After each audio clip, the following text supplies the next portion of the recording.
தந்தி டிவியை உங்கள் cable TV ஆபரேட்டரிடம் இலவசமாக கேட்டு பெறுங்கள்.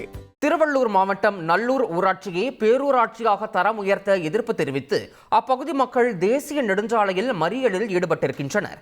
இது பற்றிய கூடுதல் விவரங்களை வழங்குவதற்காக இணைகிறார் எமது செய்தியாளர் பாஸ்கர். வணக்கம். தற்போது அங்கு போராடக்கூடிய மக்களின் கோரிக்கை என்னவாக இருக்கிறது? உங்களுடைய கள தகவல். தமிழ்நாடு முழுவதும் பல்வேறு ஊராட்சிகள் நகராட்சி பேரூராட்சியுடன் இணைத்து அண்மையில் அரசு அறிவிப்பு வெளியிடப்பட்டது. இந்த அறிவிப்பில் சோழாரம் பிடிஓ அலுவலகம் கட்டுப்பாட்டில் உள்ள நல்லூர் ஊராட்சியை அதன் அருகே அமைந்துள்ள பாடிநல்லூர் ஊராட்சியுடன் இணைப்பு இரண்டையும் சேர்த்து பேரூராட்சியாக தரம் உயர்த்த அறிவிப்பு வெளியிடப்பட்டது.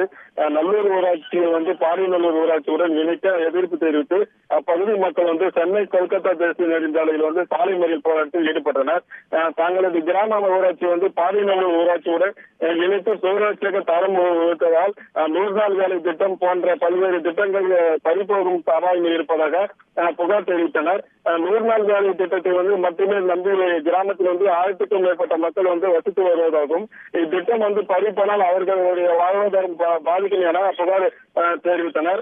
மேலும் வீடு வரி, குடிநீர் வரி, சொத்து வரி, அனுமதி சான்று கட்டணம் போன்றவை பன்மடங்கு அதிகரிக்கும் அபாயம் இருப்பதாக குற்றம் சாட்டினர். நல்லூர் ஊராட்சியில் சுமார் 40,000க்கும் மேற்பட்ட மக்கள் வசித்து வருவதாகவும் தங்களது ஊராட்சி பாடிநல்லூர் ஊராட்சியுடன் இணைக்க கூடாது எனவும் தங்களது ஊராட்சி பெயரிலேயே பேரூராட்சியாக தரம் உயர்த்தி அறிவிக்க வேண்டும் என அப்போது வலியுறுத்தப்பட்டது. சாலை மறியல் போராட்டத்தில் ஈடுபட்ட பொதுமக்களிடம் காவல்துறை அதிகாரிகள் பேச்சுவார்த்தை நடத்தினர்.